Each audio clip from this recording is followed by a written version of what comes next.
मावशी मला एक सांगा, हे कपाट कधीच आहे? हे कपाट हा. हे कपाट माझ्या लग्नाचं आहे. अयो, लग्नाला किती वर्ष झाले विचार? 43 वर्ष झाले लग्नाला. 43 वर्षाचं? हा 43 वर्ष बाबो. आयुष्य आहे या कपाटाचं. हा. अगं वस्तू असो माणसं असो आपल्या जपण्यावर आहे.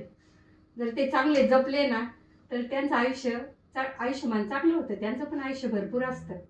वस्तू जपण्यावर आहे ग आपल्या. बघ 43 वर्षाची माझ्या आई वडिलांची आठवण आणि मरेपर्यंत तर काय मी हे सोडत नसते. अजूनही मी माझे कपडे साड्या वगैरे याच्यातच असतात. आणि या आई वडिलांनी दिलेली लग्नातली आठवण आहे माझ्या. त्याच्यामुळे कसं आहे जसं वापरून आपण एक हाती नाही आपल्या याच्यावर आहे का. बघ ही वस्तू जरी असेल ना तर हिला पण हे असतं भावना असतात. मी त्या भावनेतून जपले. माझ्या आई वडिलांनी दिलेलं आहे म्हणून त्याला तेवढा जीव लावला मी. आणि मला आजही पण आई वडिलांची आठवण आली तर मी असा हात फिरवते.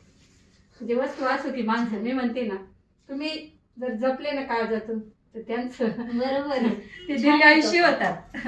म्हणून आहे ना कधीच असं हे नाही करायचं का ही वस्तू येईल आली काय पुरीला तर काही किंमत नसते. कारण भरपूर मिळते ना पैसा भरपूर झालाय. तसं आमच्या काळात नव्हतं. तिथं आम्ही ते करायचो ना. आज ते बी तर तो प्रत्येकाचा ज्याचा त्याचा स्वभाव असतो की कोणतीही गोष्ट ही जपून हे केली पाहिजे जपली पाहिजे.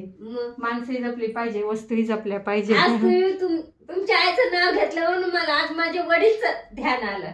अगे बाई छावडीचे डोळे भरून आले वडिलांच्या आठवणीत ग बाई.